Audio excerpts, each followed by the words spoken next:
사랑하는 성도 여러분, 목요일 새벽입니다. 오늘도 성도님들의 가정과 생업이 하나님의 은혜와 평강이 넘쳐나기를 주님의 이름으로 축원합니다. 어수없기 코로나19가 빨리 종식되기를 간절히 기도하는 바입니다.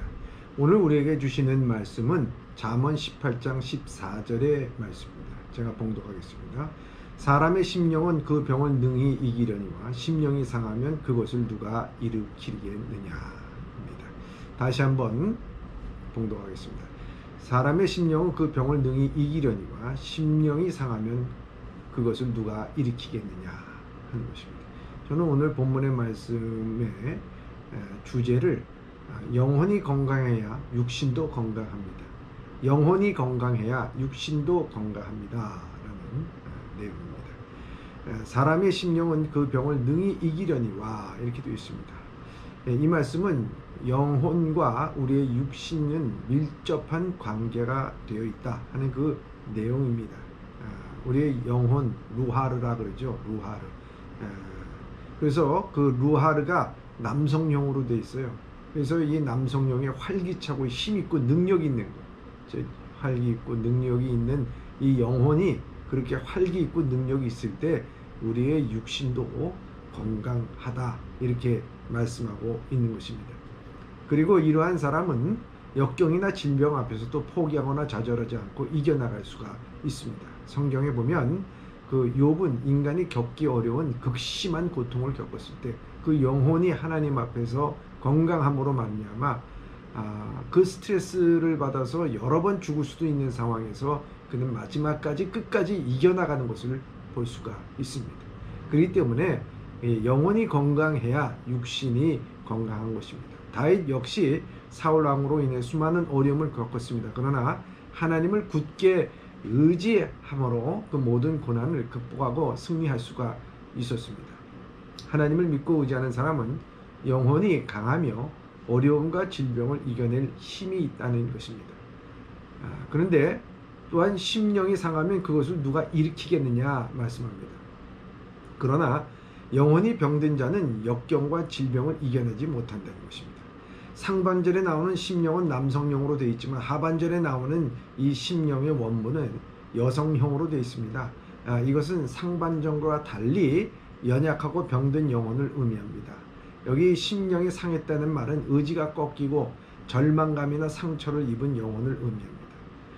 영혼이 건강하면 질병을 극복할 수 있지만 심령이 상한 자는 역경과 질병을 극복하기 어렵습니다. 사람이 하나님을 떠나고 불순종하게 되면 점점 무기력해지고 약해집니다. 이러한 사람은 역경과 질병이 오면 쉽게 좌절하고 넘어집니다. 우리의 영혼은 하나님을 경외하고 그 뜻을 순종할 때 건강해질 수 있다는 것입니다. 그리고 건강한 영혼을 가진 사람은 극한 상황 속에서도 넘어지지 않고 다시 일어날 수가 있습니다. 그러나 하나님을 떠난 사람은 무기력해져서 사소한 일에도 상처 입고 시험에 들게 되어 있습니다. 그러므로 우리는 하나님과의 관계를 바르게 하여 영혼을 건강하게 하는 일에 많은 관심과 노력을 기울여야 하는 것입니다. 예수님은 말씀하시기를 그런즉 너희가 먼저 그 나라와 그 의를 구하라. 그리하면 이 모든 것을 너에게 더하시리라. 이렇게 말씀하셨습니다. 이 말씀의 결론은 단순합니다. 내 영혼이 건강해야 된다. 즉 하나님 나라와 의를 구하는 건강한 모습이 될 때 우리의 모든 건강이 주어진다 하는 말씀입니다. 이를 위해 먼저 영혼이 건강해야 되는 것입니다. 사도 요한은 영혼이 잘됨 같이 범사에 잘되고 강건하기를 원하노라 이렇게 요한 3서에서 우리에게 말씀하고 있습니다. 즉 하나님과 성도의 관계가 정상적이어야 한다는 의미로 받아들여져야 하는 것입니다. 하느들 가운데 이런 말을 한 사람이 있습니다. 병만 나으면 내가 예수님을 믿겠다. 병만 나으면 내가 교회 나가겠다. 이런 이들이 많습니다. 하지만 기독교는 세속적인 복이 먼저가 아니라 우리의 영혼이 먼저 구원받는 게 중요한 것입니다. 즉 영혼이 복받는 것이 더 중요한 것이죠. 예수님을 믿고 나서 그 후에 축복은 따라오게 되어 있는 것입니다. 그리고 범사가 잘 돼야 합니다. 범사가 잘 돼야 한다는 이야기는 마태복음 18장에 있는 말씀과 일맥상통합니다. 진실로 너에게 이르노니 무엇인지 너희가 땅에서 매면 하늘에서도 매일 것이요 또한 무엇인지 땅에서 풀면 하늘에서도 풀리리라 말씀합니다. 가끔 자동차를 운전하다가 길을 한번 잘못 들게 되면 자꾸 엉뚱한 방향으로 갈 수밖에 없습니다. 아차 하는 순간 우리의 인생은 계속 꼬이게 됩니다. 한번 이렇게 사업이 기울어지기 시작하면 이내 내리막길로 달려갈 수밖에 없습니다. 잠언은 이렇게 권면합니다. 너의 행사를 여호와께 맡기라. 그리하면 내가 경영한 것이 이루어지리라. 탕자는 인생의 막다른 내리막길을 달려가다가 회개하고 아버지께로 왔습니다. 하나님 아버지 집으로 돌아올 때 정상적으로 회복이 되었습니다. 영혼이 육신의 질병을 이기게 합니다. 오늘 이 세상은 죄악의 질병으로 오염되어 있습니다. 그러므로 우리의 병으로 투병하다가 외롭게 죽음을 맞이할 수밖에 없는 것입니다.